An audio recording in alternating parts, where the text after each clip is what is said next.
How's it going? This is Mike from M&R Automotive. Today we're installing a 30-inch light bar into the Chevy Silverado 2500 and 3500. They're available in amber, white, or white with Amber DRL. This particular one is the amber version. Step one, pop the hood, and we're going to be removing the top plastic cover. In order for the cover to be lifted up, you have to remove the hood latch. So I'm going to do that. Go ahead and do that first. It is a Torx key. Take out these two bolts, and you'll be able to slide this out.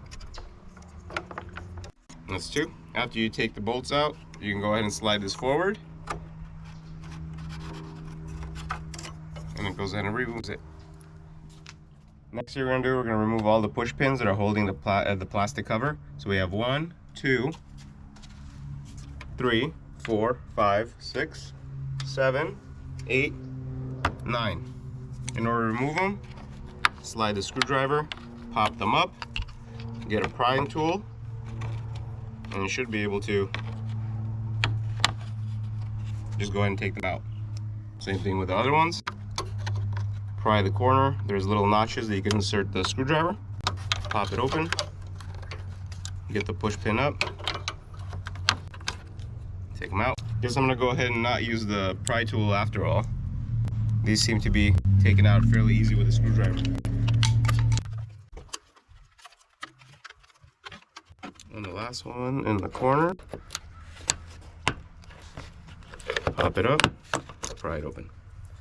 Now that we've taken out all the push pins, we should be able to just lift this up and get it out of the way. Next thing we want to do, we want to take out this trim pieces in order to get to the bolts that are holding the grill. So in order to pop these out, you have to be able to take off the flares. In order to pop the flares out of the way, there's two Torx bolts here that we're going to go ahead and take out. There's one.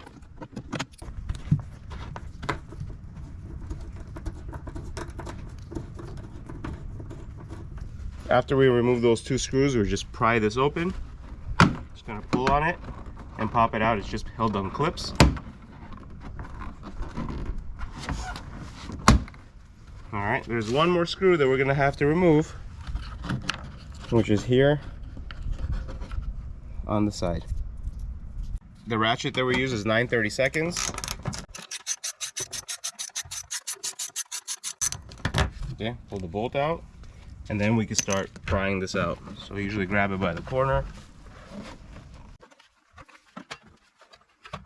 and start prying this up.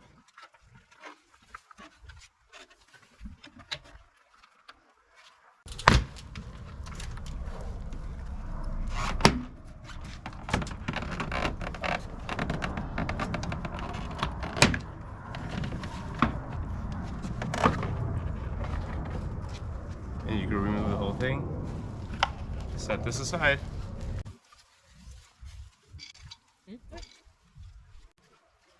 Now we're going to go ahead and remove the exact same thing on the other side. Take out the two Torx bolts that are holding the splash guard. Pull onto the flare.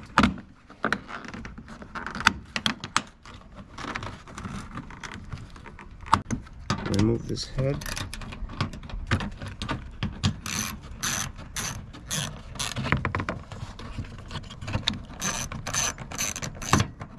If you guys accidentally get one of these clips out, just go ahead and slide it in place.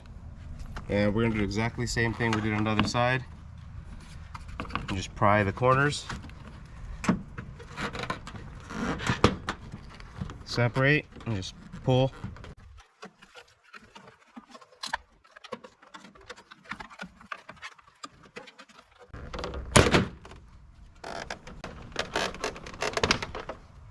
And here you can see the only thing that's held on is 1, 2, 3, 4 clips, and then the ones on top. So now you took off both of the trim pieces. Next we're going to remove the top bolts that are holding the grill.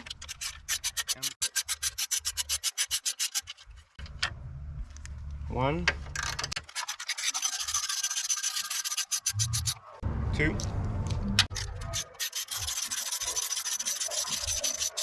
3, 4.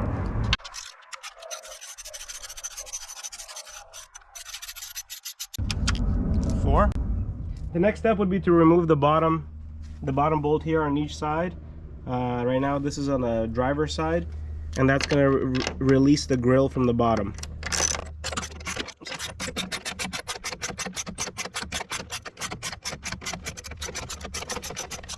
And we're going to do the same thing on the passenger side.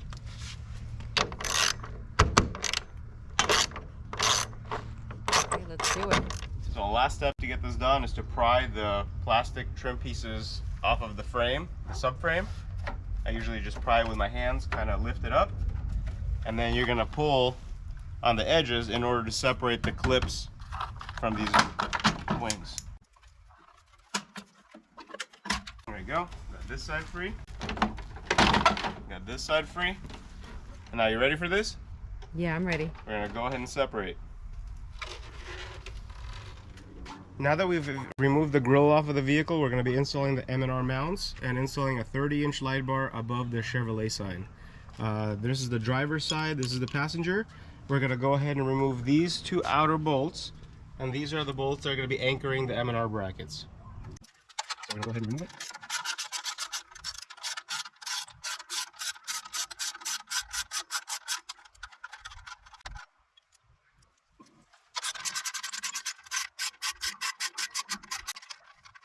We're going to go ahead and use supplied hardware in order to mount the M&R brackets to the vehicle. We're going to go ahead and thread the bolt with the washer. On the back end, we're going to put a provide spacer, and that's going to offset and bring the light bar mount a little bit forward in order to clear the plastic shrouds of the grille. We're not going to go ahead and mount it too tight because we're going to align it first, put the light bar in between, and then tighten it after it's all centered. And we're going to do the same thing on the driver's side. Thread the bolt with a washer, use a supplied spacer, and thread that in there.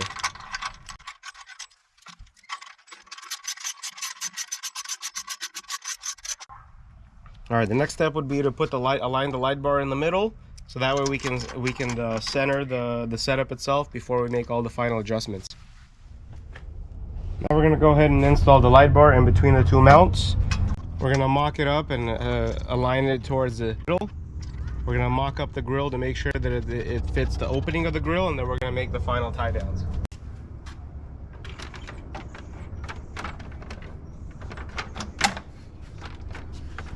Let's take a look where it is shining through.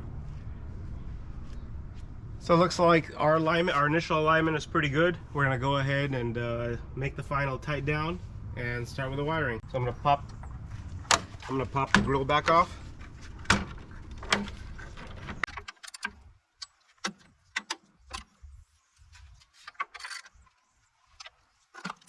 And I'm going to go ahead and tighten down the bolts after I center it. Alright, this should be good.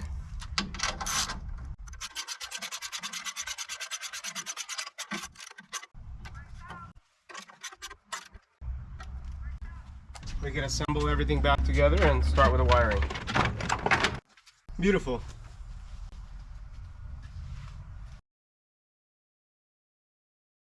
The light bar wires are actually brought up underneath the grill, and they come out on the side here. Each light bar comes with a positive and a negative, red and black. Red is the positive, black is the negative. I'm going to show you guys how to use a generic wiring harness to connect two light bars. This particular wiring harness has two different switches, so you'll be able to control both light bars with one harness. It does have a little remote that you could use 3M tape for an easy installation. And I'll supply a link in order where you can buy this one on Amazon. M&R does not provide the wiring harness. You will have to purchase it from Amazon. For the dual light bar, you use the same wiring harness? For the dual feature light bars, you can connect, for example, the main light on one switch and the Amber DRL on the second, so you would use the same harness. In this installation video, we're going to be doing two separate light bars, so we're going to put one positive lead on each button. So let's see how this wiring harness looks like. When you take it apart, I'll show you exactly where each wire goes. So what we're going to do here, it comes with relays for both switches. This is a positive and a negative. It goes through a fuse as well, right here. And then it has one control wire, which is the skinny wire. Got tangled a little bit. Let me get it out. The skinny wire in the harness with a plug. This is the one that goes towards the switch. We're gonna go ahead and extend this into the cab. The positive and the negative go directly to the terminal, and then the two leads go directly to the light sources. First thing I'm gonna do is actually get the trigger buttons and extend them into the cab. And then from there, I'm gonna connect it to the harness by using this connector and connect it to the rest of the electrical. There's different ways of getting this wire inside the cab. You can either drill through the firewall and extend it that way. The easiest solution, there's a gap here inside the fender. You can fish this wire in through here to get it into the engine bay, and then you can actually mount it here for easy accessibility. So I have a piece of wire. You could use a coat hanger or anything that's fairly solid. So I'm gonna actually go from this side. I got a piece of wire.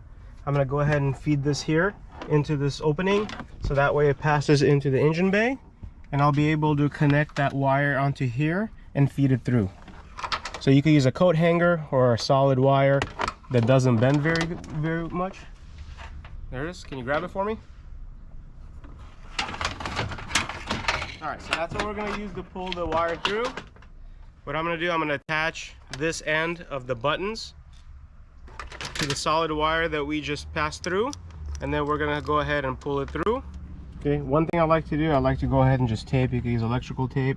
I personally had shipping tape next to me, so I'm just gonna go ahead and fuse these together, so that way when I pull them through, this socket is gonna go into the engine bay. Go ahead and pull it through.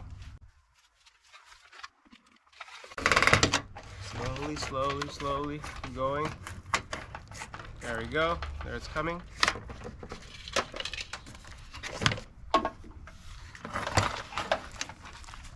And now we get to undo the tape, and that's how we got that connection into the engine bay. So now we already have two buttons that are inside the cab. We're gonna go ahead and connect this to that generic wiring harness, connect the positive and negative on the battery, and then connect the two light bar wires to the harness itself. Here's the plug. We have it in the engine bay. I'm gonna go ahead and take that wire back since we don't need it anymore. Hold on to this so that way I don't accidentally pull it through.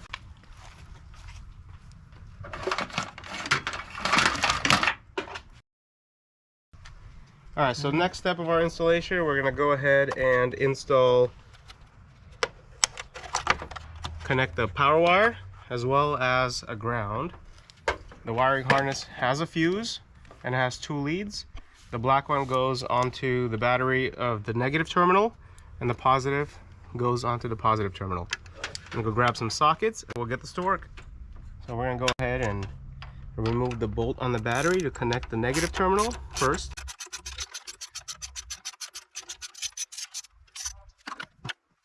Slide the eyelid through the bolt. Reinsert the same nut.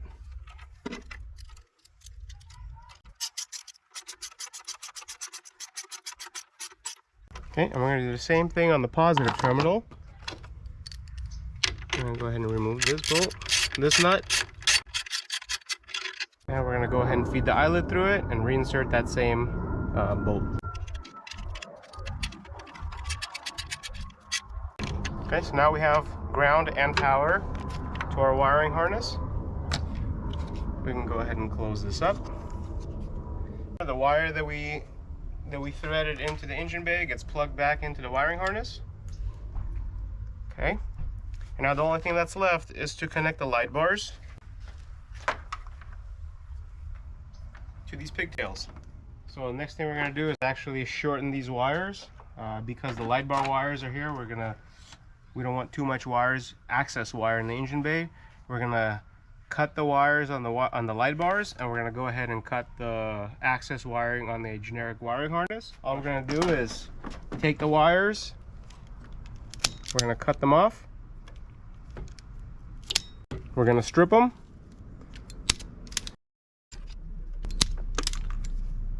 we're gonna go ahead and strip these wires. 3, 1, 2, 3. Okay, now we have manageable size wires.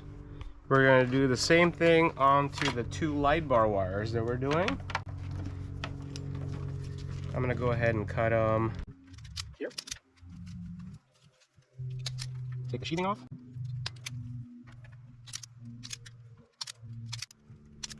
Now we have manageable lengths, so we don't have to have a lot of different looms in the engine bay.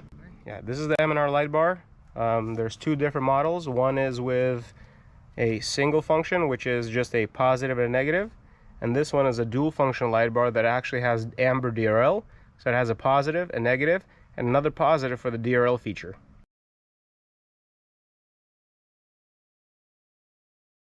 I'll show you guys how I'm doing it. I'm going to slip a crimp connector on here and crimp it. There's one. I like to double crimp to make sure that the wire doesn't flip out. And on this light bar, we're actually going to use 3 crimp connectors because he has an extra lead for the DRL function, which is the blue wire.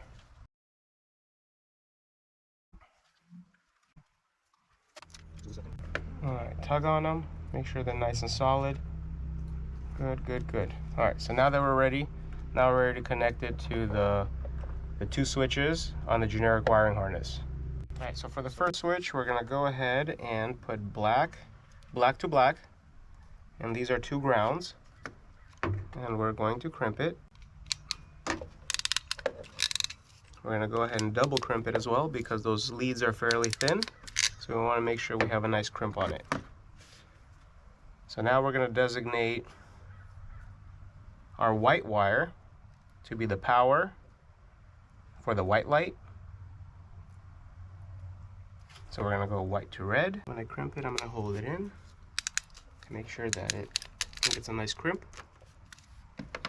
And then we're going to go our blue wire, which is the Amber DRL. We're going to connect it to the blue wire. And that's how we're going to get the feature of amber and white. The white is on the white wire, so that's going to be 1 switch. And then the blue is going to be on a separate wire, which is going to activate the amber. This one we're actually going to cap. That's the switch number 2, because the way this wiring harness works, it provides 2 power leads. So power button number 1 gets two leads, and power button number 2 gets 2 leads. Because we didn't use a second lead here, we only needed a white feature. It wasn't a dual function light bar. We're going to go ahead and just cover this one so it's not being utilized.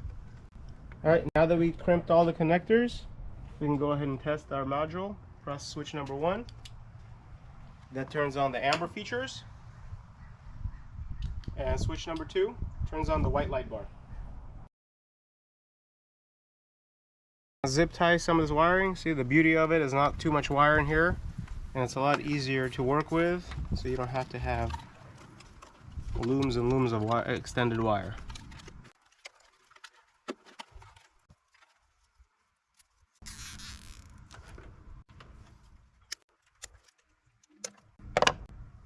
Alright, the next thing would be to actually hide this wiring and bring it inside the cab. So I'm actually going to insert it into this crease. We're going to use double-sided tape, so that way operation would be fairly easy. We will have these 2 switches on demand, and the wiring will get fed straight into the engine bay through the inside of the fender. So let me go get some double-sided tape.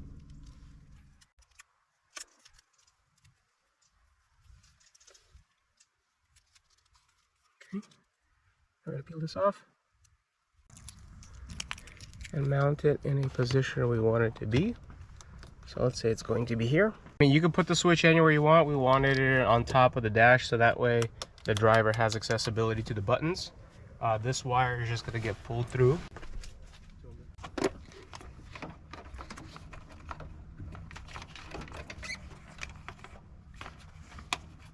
To hold it in place. When the door closes, shouldn't have any impact. This completes the wiring for the 3500 using a generic wiring harness off of eBay or Amazon. We're going to supply a link in the description of the video. Hope you enjoyed this video.